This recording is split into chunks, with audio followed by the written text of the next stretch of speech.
En tercer lugar, es posible que el poder infinito dote a una criatura con libertad de voluntad.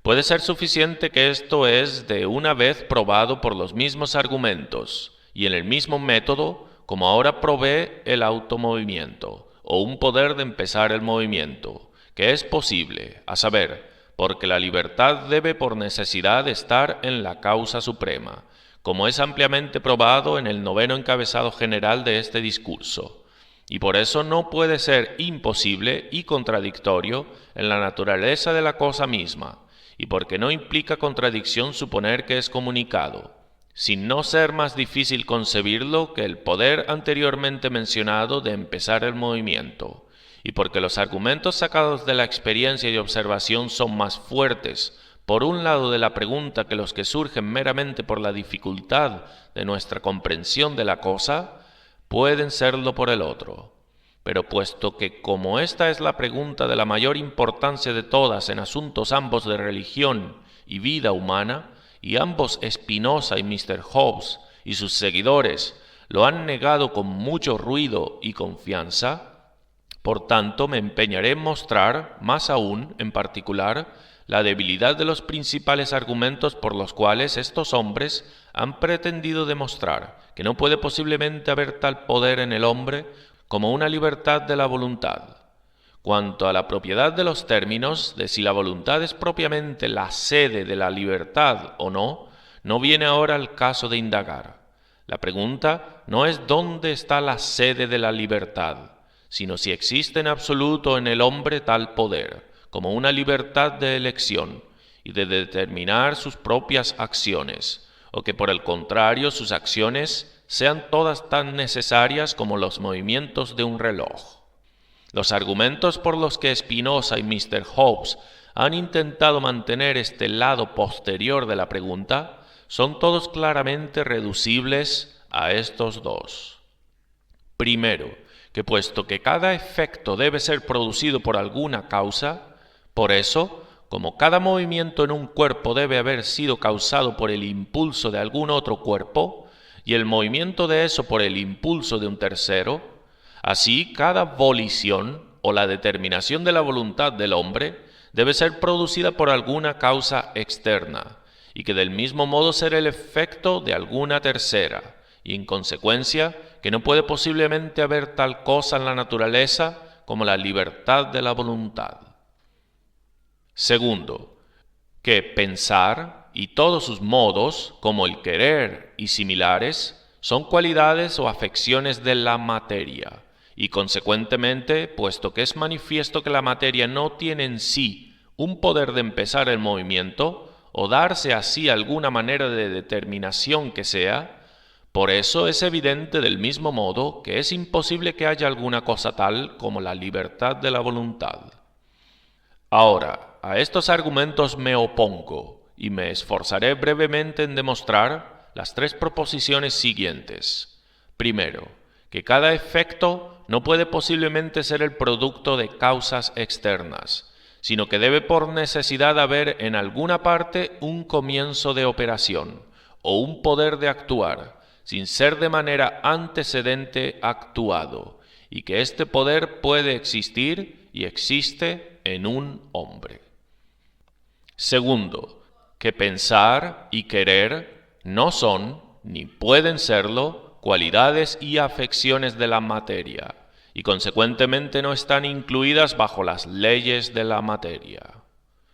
Tercero, que incluso suponiendo que el alma no sea una sustancia distinta del cuerpo, pero que pensar y querer podrían ser y fueran de hecho solo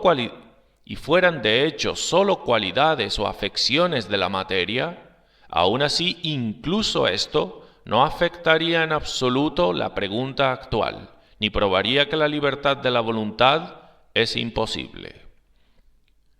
Primero,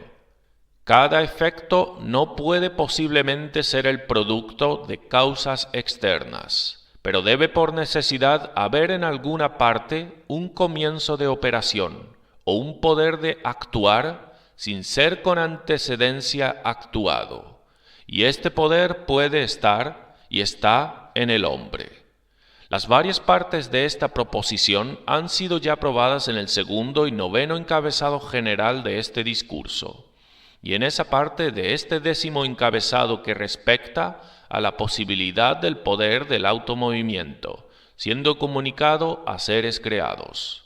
Por tanto, no repetiré las pruebas aquí, sino solo las aplicaré a los argumentos de Spinoza y Mr. Hobbes, hasta donde sea necesario para mostrar la debilidad de lo que han dicho sobre este encabezado, en oposición a la posibilidad de la libertad de la voluntad.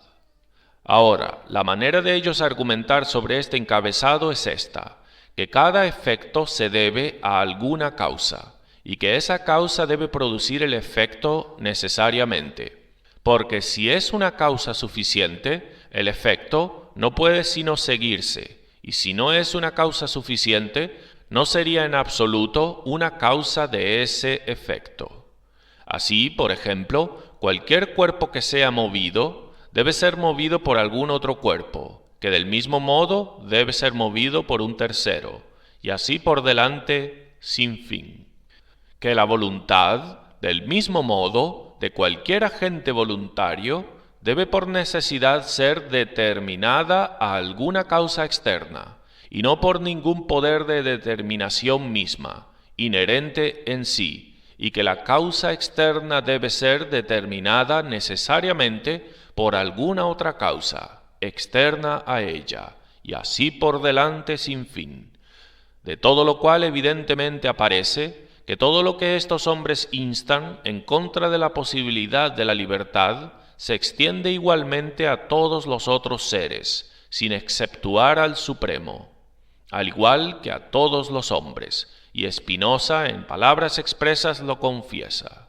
por lo que consecuentemente sea el ruido que hagan de la fuerza demostrativa de sus argumentos, todo lo que dicen equivale al final a no más sino a esta muy absurda conclusión,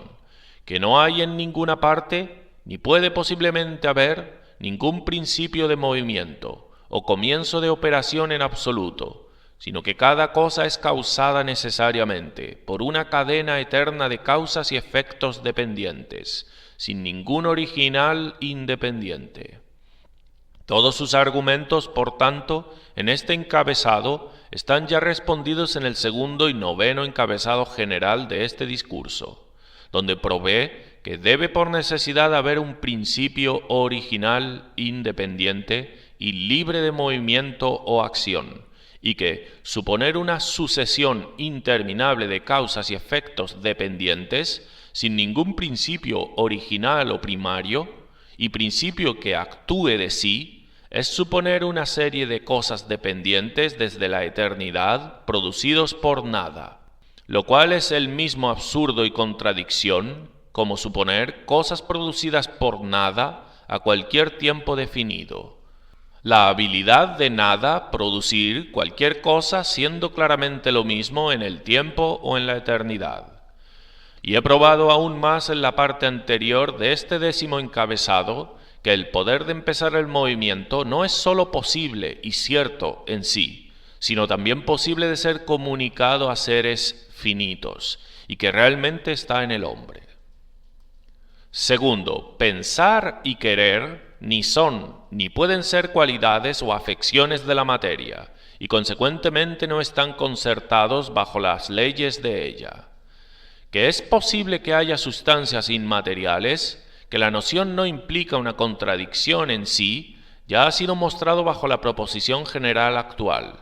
Además, que el poder y querer son poderes enteramente diferentes de la solidez, figura y movimiento, y si son diferentes, que entonces no pueden posiblemente surgir de ellos, o ser compuestos de ellos. Del mismo modo, ha sido ya probado bajo el octavo encabezado general de este discurso.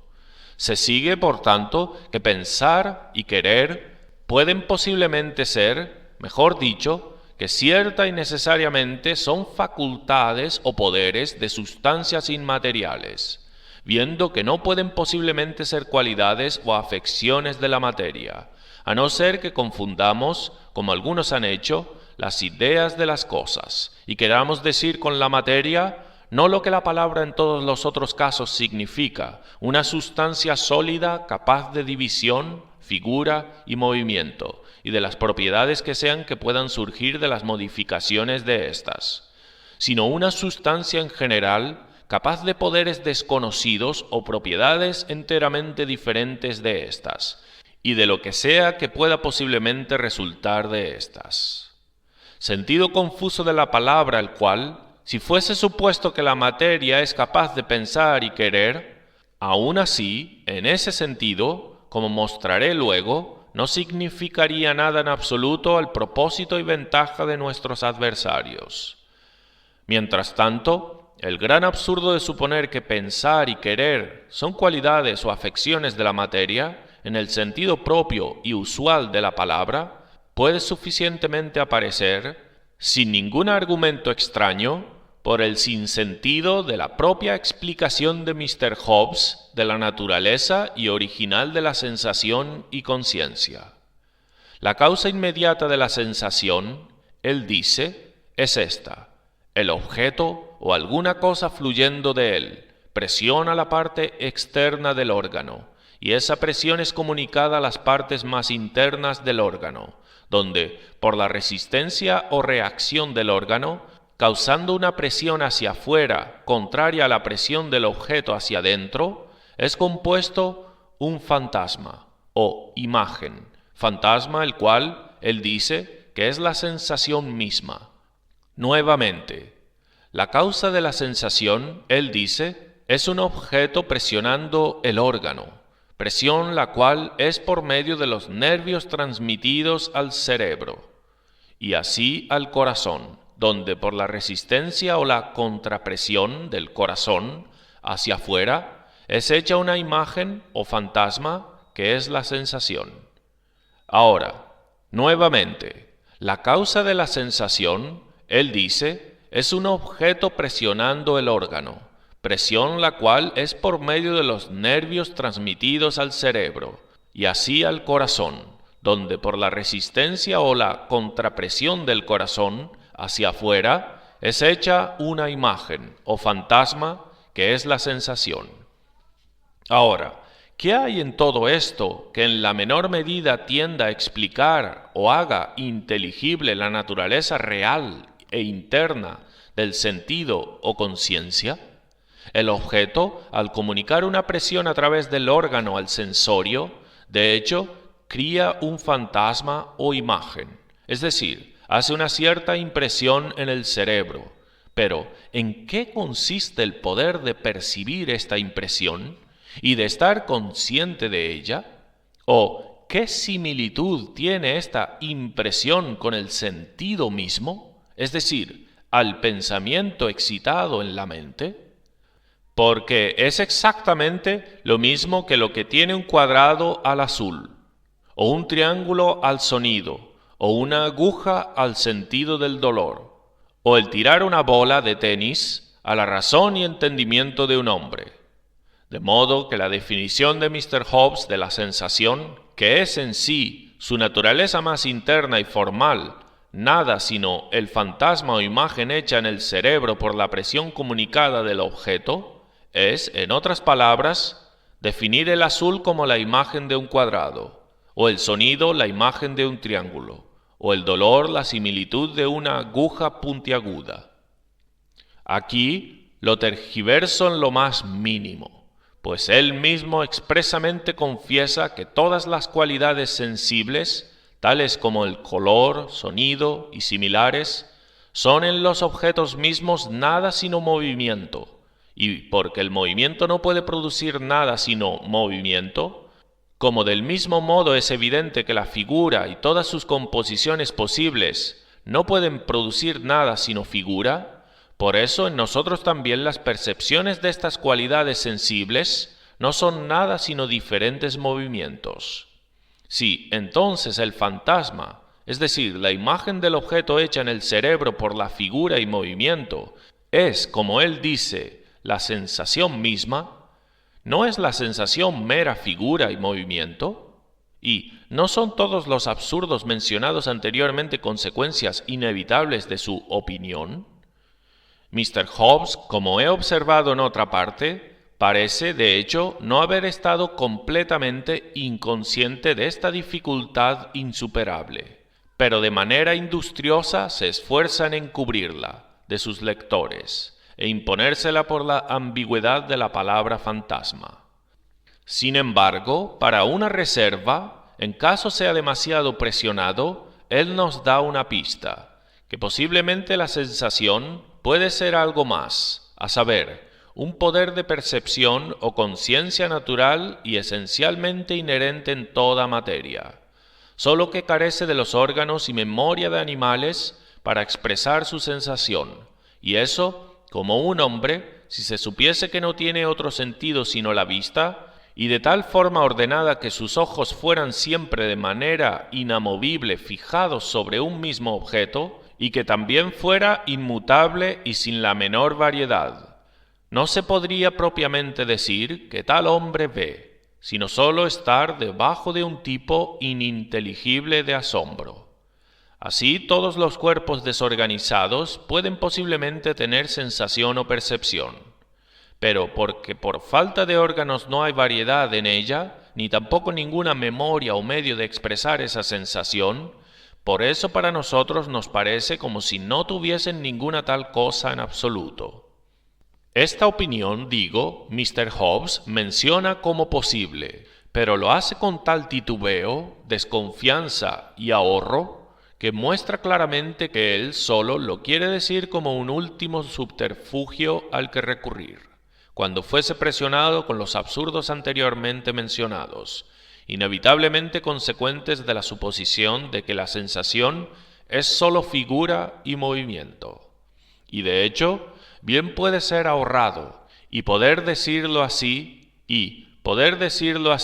avergonzado de este subterfugio, pues es una cosa completamente tan absurda como incluso la otra opinión misma, de que el pensamiento es mero movimiento, pues, ¿qué puede ser más ridículo que imaginar que la materia es tan esencialmente consciente como lo es de extendida? No se seguirá de la suposición que cada pedazo de materia, al ser compuesta de partes separables, interminables, es decir, de partes que son tan realmente seres distintos, a pesar de su contigüidad, como si hubieran estado muy distantes la una de la otra, es compuesta también de innumerables conciencias y confusión infinita? Pero es una vergüenza importunar al lector con tanto como la mención de cualquiera de los absurdos sin número resultantes de esa suposición monstruosa.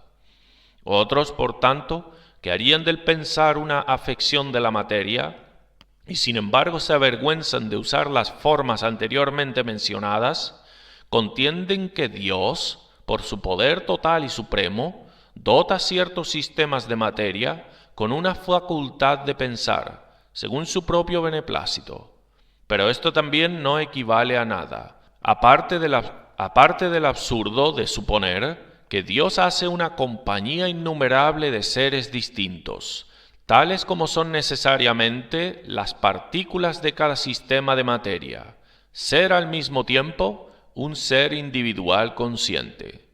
Aparte de esto digo, o nuestra idea de materia es una idea verdadera y distinta, o no lo es. Si es una idea verdadera y distinta, es decir, si nuestra idea, no de la sustancia de la materia, pues no tenemos idea de la sustancia simple, sino si nuestra idea de las propiedades que esencialmente distinguen y denominan la sustancia, es una idea correcta, a saber, que la materia no es nada sino una sustancia sólida, capaz sólo de división, figura y movimiento, con todos los efectos posibles de sus varias composiciones, como nos parecen que son, por el mejor examen que son capaces de hacer de eso, y la mayor parte de nuestros adversarios mismos prontamente lo conceden, entonces es absolutamente imposible que el pensar pertenezca a la materia, porque pensar, como ha sido antes mostrado, no puede posiblemente surgir de ninguna modificación o composición de ninguna o todas estas cualidades. Pero si algún hombre dirá que nuestra idea de la materia es errónea, y que por la materia él aquí no quiere decir, como en todos los otros casos, una sustancia sólida, sólo capaz de división, figura y movimiento, con todos los efectos posibles de sus varias composiciones, sino que él quiere decir sustancia en general, capaz de pensar y de un sinnúmero de propiedades desconocidas aparte, entonces él juega solo en poner un significado ambiguo sobre la palabra materia, donde él debe usar la palabra sustancia. Y en ese sentido, suponer el pensar o cualquier otra propiedad activa posible de estar en la materia, queriendo decir solo sustancia en general, de cuyos poderes y capacidades no tenemos ninguna cierta idea, no servirá de nada al propósito actual, en la ventaja de nuestros adversarios, y no es ni una manera más clara y más inteligible de hablar que el atribuir las mismas propiedades a una sustancia inmaterial y mantener la idea de la materia y sus propiedades claras y distintas. Pues afirmo, tercero,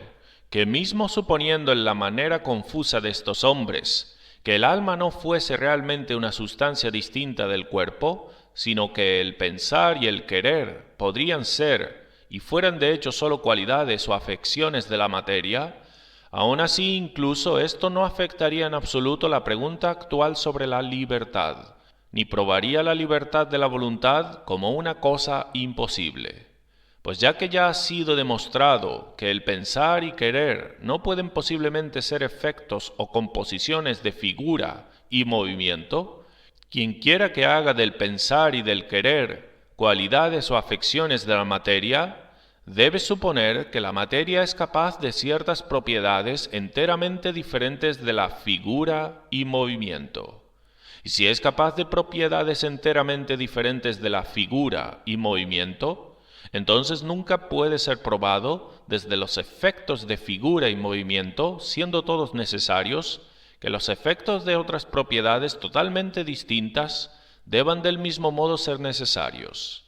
Mr. Hobbes, por tanto, y sus seguidores son culpables de una falacia vergonzosa en ese mismo argumento, en el que colocan su fuerza principal, pues suponiendo que la materia sea capaz de pensar y querer, ellos contienden que el alma es mera materia, y sabiendo que todos los efectos de figura y movimiento deben de ser todos necesarios, ellos concluyen que las operaciones de la mente deben todas por eso ser necesarias. Es decir, cuando ellos quieren probar que el alma es una mera materia, entonces ellos suponen que la materia es capaz no sólo de figura y movimiento, sino también de otras propiedades desconocidas, y cuando quieren probar el querer y todas las otras operaciones del alma como necesarias, entonces despojan nuevamente de la materia todas sus propiedades desconocidas y la hacen mera solidez, dotado sólo con figura y movimiento nuevamente. Por lo que, al distinguir su uso ambiguo y confuso de la palabra materia, son reducidos inevitablemente a una de estas dos concesiones. Si con la materia quieren decir una sustancia sólida dotada sólo con figura y movimiento, y todos los efectos posibles de las variaciones y composiciones de estas cualidades, entonces el alma no puede ser mera materia, porque como Mr. Hobbes mismo confiesa, la figura y movimiento nunca pueden producir ninguna cosa sino figura y movimiento, y consecuentemente, como ha sido antes mostrado, nunca pueden producir tanto como alguna cualidad secundaria, sonido, color y similares, mucho menos el pensar y razonar. De donde se deduce que el alma, al ser inevitablemente una sustancia inmaterial, no les resta ningún argumento para probar que no puede tener un poder de empezar el movimiento, lo cual es una clara instancia de libertad. Pero si por el otro lado quieren decir con materia una sustancia en general, capaz de propiedades desconocidas, totalmente diferentes de la figura y movimiento, entonces no debe más razonar en contra de la posibilidad de la libertad, desde los efectos de la figura y movimiento siendo todos inevitablemente necesarios, porque la libertad no consistirá en los efectos de figura y movimiento, sino en estas otras propiedades desconocidas de la materia, sobre lo cual estos hombres no pueden explicar o razonar más que sobre sustancias inmateriales. Por tanto, la verdad es que deben suponer que el pensar es meramente un efecto o composición de figura y movimiento, si quieren darle alguna fuerza a sus argumentos en contra de la libertad. Y entonces la pregunta será, no si Dios puede hacer que la materia piense o no, pues en esa pregunta ellos solo juegan con la palabra, abusando de la palabra materia, para indicar sustancia en general, sino que la pregunta será si la figura y movimiento, en cualquier composición o división, puede posiblemente ser percepción y pensamiento, que como ha sido dicho antes, es sólo tal pregunta como si un hombre preguntase si es posible que un triángulo sea un sonido, o un globo un color. El total es este. Si el alma es una sustancia inmaterial, como debe de serlo, si tenemos alguna idea verdadera de la naturaleza y propiedades de la materia, entonces los argumentos de Mr. Hobbes en contra de la posibilidad de la libertad, sacados todos de las propiedades de la materia, son vanos y no sirven al propósito. Pero si nuestros adversarios quieren ser tan absurdos como para contender que el alma no es nada sino mera materia, entonces, o con la materia deben entender sustancia en general, sustancia dotada con poderes desconocidos, con propiedades activas al igual que pasivas, lo cual es confundir y remover nuestra idea de la materia, y al mismo tiempo destruir todos sus propios argumentos en contra de la libertad, lo cual han fundado enteramente en las propiedades conocidas de la materia, o si no, deben hablar como realmente quieren decir, que el pensar y el querer no son nada sino efectos y composiciones de figura y movimiento, lo cual ya he mostrado que es una contradicción de términos. Hay algunos otros argumentos en contra de la posibilidad de la libertad, que los hombres al intentar responder han hecho parecer considerable, cuando en realidad están fuera de toda cuestión, como por ejemplo los sacados por la necesidad de la voluntad ser determinada por el último juicio del entendimiento, y por la certeza de la presciencia divina. Cuanto a lo anterior, a saber, la necesidad de la voluntad ser determinada por el último juicio del entendimiento, esto es sólo una necesidad por la suposición, es decir, una necesidad de que un hombre quiera una cosa cuando es supuesto que él la quiere, al igual que si alguien afirmara que cada cosa que existe es por eso necesario que exista, porque cuando existe no puede sino existir. Es exactamente el mismo tipo de argumento, como aquel por el que la verdadera Iglesia es probada a ser infalible, porque la verdad no puede errar, y los que tienen la razón no pueden posiblemente, mientras la tienen, estar equivocados. Así, sea lo que un hombre a cualquier momento libremente quiera o haga, es evidente, incluso sobre la suposición de la libertad más perfecta, es evidente, incluso sobre la suposición de la libertad más perfecta, que no puede al mismo tiempo sino querer o hacerlo, porque es imposible que alguna cosa sea querida y no querida, sea libremente o necesariamente, o que sea hecho y no hecho al mismo tiempo. La necesidad, por tanto, de la voluntad ser determinada por el último juicio del entendimiento, digo, es sólo una necesidad por la suposición, una necesidad que un hombre quiera una cosa, cuando se supone que la quiere. Pues el último juicio del entendimiento no es nada más sino una determinación final, después de más o menos una consideración, o de elegir o no elegir una cosa.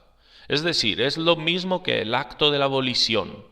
o si no, si el acto de la volición es distinguido del último juicio del entendimiento, entonces el acto de la volición, o más bien el comienzo de la acción, consecuente del último juicio del entendimiento, no es determinado o causado por ese último juicio, como por el eficiente físico, sino sólo como el motivo moral. Pues la causa de acción eficiente física verdadera, apropiada, inmediata, es el poder de automovimiento en los hombres, que se ejerce así libremente en consecuencia del último juicio del entendimiento.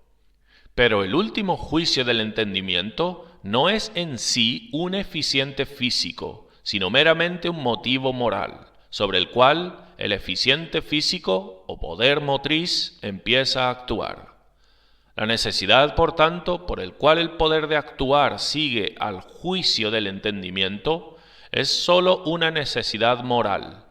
es decir, ninguna necesidad en absoluto, en el sentido en el que los oponentes de la libertad entienden la necesidad, pues la necesidad moral es evidentemente consistente con la libertad natural más perfecta. Por ejemplo, un hombre enteramente libre de todo dolor del cuerpo y desorden mental, juzga irrazonable que se haga daño o se destruya a sí mismo, y al no estar debajo de ninguna tentación o violencia externa, no puede posiblemente actuar contrario a este juicio, no porque le falta un poder natural o físico, sino porque es absurdo y malicioso, y moralmente imposible que él elija hacerlo, lo cual también es la misma razón del por qué las criaturas racionales más perfectas, superiores a los hombres, no pueden hacer el mal, no porque les falte poder natural para realizar la acción material, sino porque es moralmente imposible que con un conocimiento perfecto de lo que es mejor y sin ninguna tentación al mal, sus voluntades se determinasen a elegir actuar loca e irrazonablemente. Aquí, por tanto, al final, parece realmente yacer el error fundamental de ambos estos que razonan en contra de la libertad de la voluntad, y de aquellos que demasiado confusamente la defienden. Ellos no hacen clara distinción entre motivos morales y causas físicamente eficientes, dos cosas que no tienen similitud en absoluto. Por último, si los que mantienen el destino alegan que después de todo ellos piensan que un hombre, libre de todo dolor del cuerpo y desorden mental, está debajo no sólo de una imposibilidad moral, sino también de una natural, de hacerse daño o destruirse a sí mismo, porque ni su juicio ni su voluntad, sin algún impulso externo a ambos, no puede más posiblemente ser determinado a cualquier acción que de un cuerpo empezar a moverse, sin ser impulsado por otro? Respondo, esto es abandonar el argumento sacado de la necesidad de que la voluntad sigue al entendimiento, y recurre al argumento anterior de la absoluta imposibilidad de haber en alguna parte un primer principio de movimiento en absoluto, lo cual ya ha sido abundantemente respondido. Algunos escritores ingeniosos y hábiles han hablado con tanta confusión sobre este encabezado, confundiendo, como me parece, el tema de la pregunta, y en qué consiste la naturaleza de la libertad. Pues es evidente que un agente libre no puede elegir si tendrá una voluntad o no, es decir, si será lo que es o no, sino que tener delante siempre de él dos contradictorios, de actuar o no actuar, él debe por necesidad y esencialmente por ser un agente libre, perpetuamente querer una de estas dos cosas, o actuar o abstenerse de actuar. Esto ha creado en las mentes, incluso en algunas personas solícitas, muchas dudas al respecto de la posibilidad de la libertad. Pero esta dificultad, si es que es una dificultad, surge meramente por no comprender correctamente lo que es la libertad, pues la esencia de la libertad no consiste en el agente elegir si tendrá una voluntad o no, es decir, si él habrá de ser un agente o no, si será lo que él es o no, sino que consiste en ser un agente, es decir, en tener un poder continuo de elegir si actuará o si se abstendrá de actuar. Poder de agencia o libre elección, el cual, pues son términos precisamente idénticos y un agente necesario es una expresa contradicción, no es en absoluto impedido por cadenas o prisiones, pues un hombre que elige esforzarse en mudarse de su lugar, es en eso un agente tan libre como aquel que realmente se muda de su lugar. Tampoco es esta agencia libre, en lo más mínimo disminuida, por la imposibilidad de elegir dos contradictorios de una vez, o por la necesidad de que uno de estos dos contradictorios debe siempre ser hecho.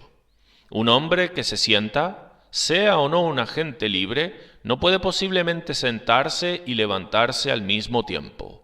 Tampoco puede posiblemente elegir ambos, actuar y no actuar al mismo tiempo. No por falta de libertad, sino porque el ejercicio de esa misma libertad, el elegir libremente una, hace que necesariamente la otra sea en ese momento imposible. Tampoco la libertad de la voluntad en ninguna manera supone un poder en el agente de elegir si querrá o no en absoluto, pues un agente libre puede ser, y de hecho esencialmente todo agente libre debe ser, necesariamente libre, es decir, no tiene en su poder no ser libre. Dios es, por necesidad de naturaleza, un agente libre, y no puede más posiblemente cesar de serlo que poder cesar de existir. Él debe por necesidad a cada momento o elegir actuar o elegir abstenerse de actuar, porque dos contradictorios no pueden posiblemente ser verdaderos de una vez. Pero sea cual de estos dos elegirá, en esto está en perfecta libertad.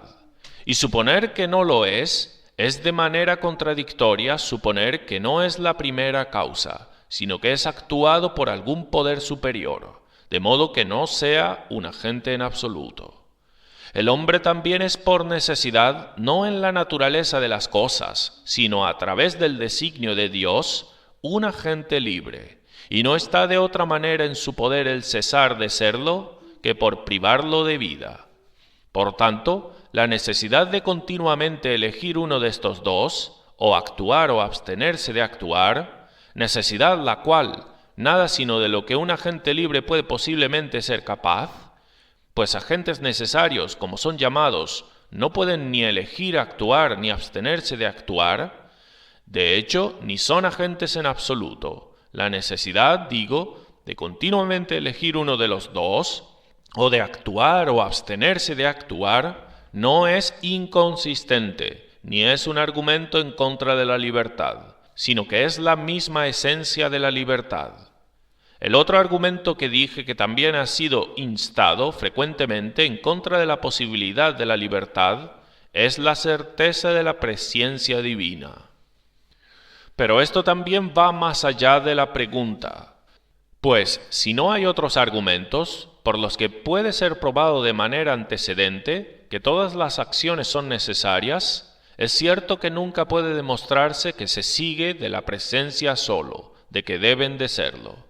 Es decir, si por otras consideraciones no existe imposibilidad, sino que las acciones de los hombres pueden ser libres, la mera certeza de la presciencia divina nunca puede demostrarse que destruye esa libertad, o que hace alguna alteración en la naturaleza de las acciones de los hombres, y consecuentemente la certeza de la presciencia, separado de otros argumentos, está fuera de toda cuestión a respecto de la libertad. Cuanto a los otros argumentos generalmente mezclados con esta cuestión, creo ya han sido todos respondidos.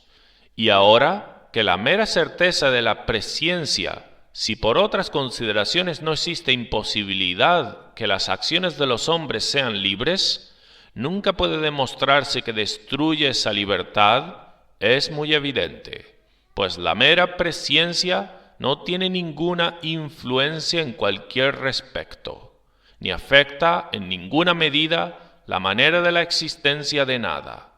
Todo lo que los mayores oponentes de la libertad han instado o pueden instar sobre este encabezado equivale solo a esto, que la presciencia implica certeza y certeza implica necesidad. Pero ni es verdadero que la certeza implica necesidad, ni la presciencia implica ninguna otra certeza, que tal certeza solo que habría igualmente en las cosas, aunque no hubiera presciencia. Pues, primero, la certeza de la presciencia no causa la certeza de las cosas, sino que es en sí fundada en la realidad de la existencia de ellas. Lo que sea que es ahora, es cierto de que es, y era ayer y desde la eternidad tan ciertamente verdadero, que la cosa sería hoy, como es ahora cierto que es. Y esta certeza de evento es igualmente la misma, sea que se suponga que la cosa podría ser conocida de antemano o no. Pues lo que sea que es a cualquier momento, era ciertamente verdadero desde la eternidad, cuanto al evento, que esa cosa sería. Y esta verdad cierta de cada evento futuro, no habría sido en absoluto menos cierta, aunque no hubiera habido tal cosa como la presciencia. La mera presciencia, por tanto, no tiene ninguna influencia sobre nada, ni contribuye en lo más mínimo en hacer que cualquier cosa sea necesaria. Podemos ilustrar esto en alguna medida por la comparación de nuestro propio conocimiento. Sabemos ciertamente que algunas cosas existen, y cuando sabemos que existen, no puede sino existir. Sin embargo, es evidente que nuestro conocimiento no afecta en absoluto las cosas, a hacerlas más necesarias o más ciertas. Ahora, la presciencia en Dios es lo mismo que el conocimiento. Todas las cosas le son como si estuvieran igualmente presentes, a todos los propósitos del conocimiento y poder. Él conoce perfectamente cada cosa que existe, y conoce lo que sea que existirá, en la misma manera que conoce lo que existe. Como por tanto el conocimiento no tiene influencia en las cosas que existen, así tampoco la presciencia la tiene en cosas que existirán. Es verdad, la manera en la que Dios puede prever cosas futuras, sin una cadena de causas necesarias, nos es imposible de explicar distintamente, aunque podamos concebir algún tipo de noción general de eso. Pues, como un hombre que no tiene influencia sobre las acciones de otra persona puede aún a menudo percibir de antemano lo que el otro hará, y un hombre más sabio y más experimentado, aún con mayor probabilidad, prevé lo que otro, con cuya disposición está perfectamente familiarizado, hará en ciertas circunstancias, y un ángel, con aún un grado mucho menor de error, puede tener un prospecto mayor de las acciones futuras de los hombres. Así que es muy razonable comprender que Dios, sin influir las voluntades de los hombres por su poder, aún así por su previsión, no puede sino tener tanto más conocimiento certero de eventos libres futuros que el que los hombres o ángeles pueden posiblemente tener, como la perfección de su naturaleza es mayor que la de ellos. La manera distinta en la que prevé estas cosas es de hecho imposible que la expliquemos, pero también lo son un sinnúmero de otras cosas que aún así ningún hombre duda de su verdad. Y si hubiera alguna fuerza en este argumento, probaría no en contra de la libertad, sino en contra de la presciencia misma. Pues si estas dos cosas fueran realmente inconsistentes, y una de ellas debe ser destruida, la introducción de una fatalidad absoluta y universal, que evidentemente destruye toda religión y moralidad, tendería más de las dos a la deshonra de Dios, que el negarle una presciencia, que por esta suposición sería imposible, e implicaría una contradicción concebir que la tiene, y la negación de lo cual, en tal caso, no sería más una disminución de su omnisciencia, que el negarle el poder de obrar contradicciones es quitarle su omnipotencia.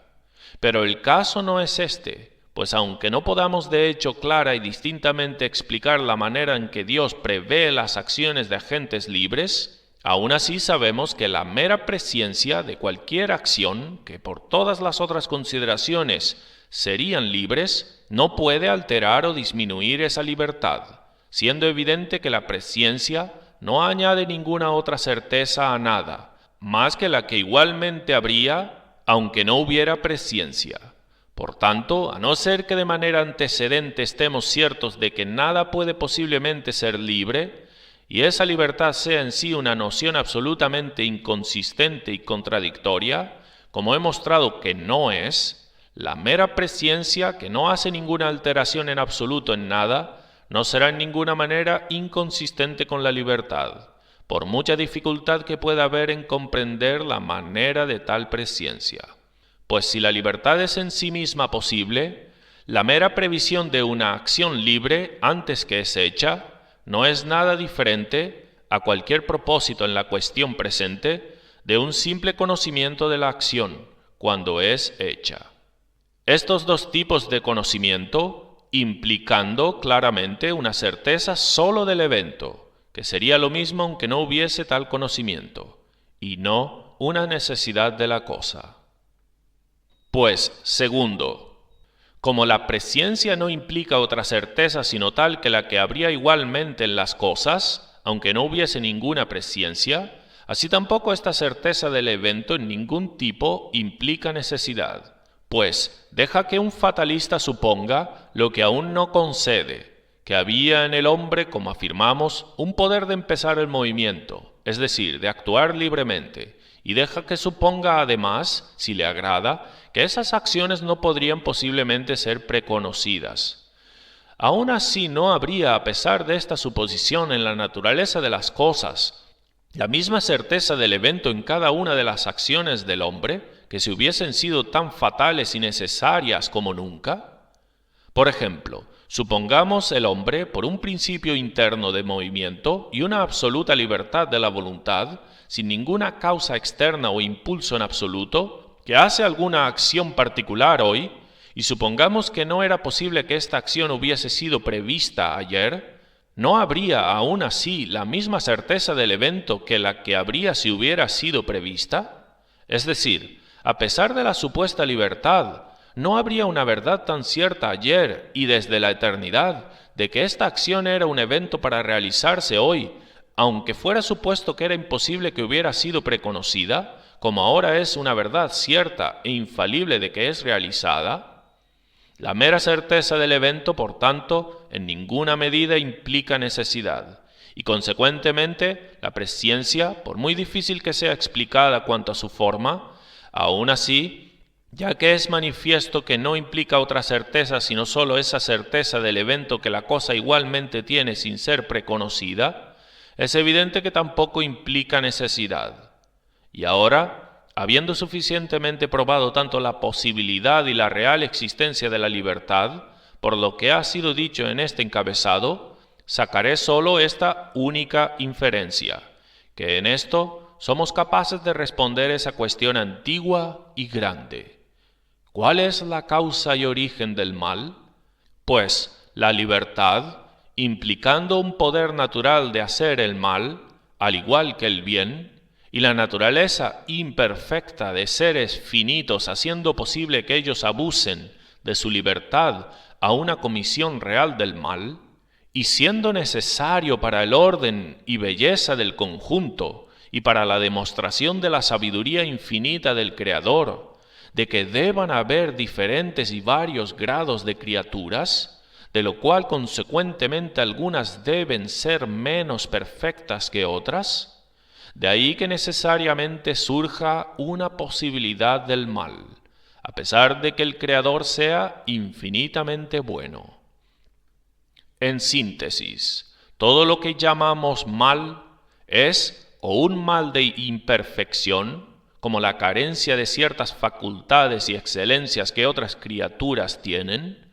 o mal natural, como el dolor, muerte y cosas semejantes, o mal moral, como todos los tipos de vicios. El primero de estos no es propiamente un mal, pues cada poder, facultad o perfección que alguna criatura goza, al ser el don gratuito de Dios, el cual no estaba más obligado de otorgar que el conferir el ser o existencia misma,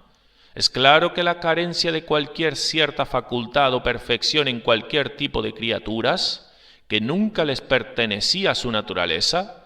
no es más un mal a ellas que el nunca haber sido creadas o traídas a la existencia en absoluto, podría posiblemente haber sido llamado un mal. El segundo tipo de mal, que llamamos mal natural, es o una consecuencia necesaria del anterior, como la muerte a una criatura en cuya naturaleza la inmortalidad nunca le fue conferida, y entonces no es más propiamente un mal que el anterior, o si no, es compensado en el conjunto, con un bien tan grande o mayor como las aflicciones y sufrimientos de buenos hombres, y entonces también no es propiamente un mal. O si no, por último, es un castigo, y entonces es una consecuencia necesaria del tercer y último tipo de mal, a saber, el mal moral. Y este surge completamente por el abuso de la libertad, que Dios le dio a sus criaturas para otros propósitos, y que era razonable y adecuado dársela para la perfección y orden de la creación entera. Solo ellos, contrario a la intención y mandamiento de Dios, han abusado de lo que era necesario para la perfección del conjunto, corrompiéndose y depravándose.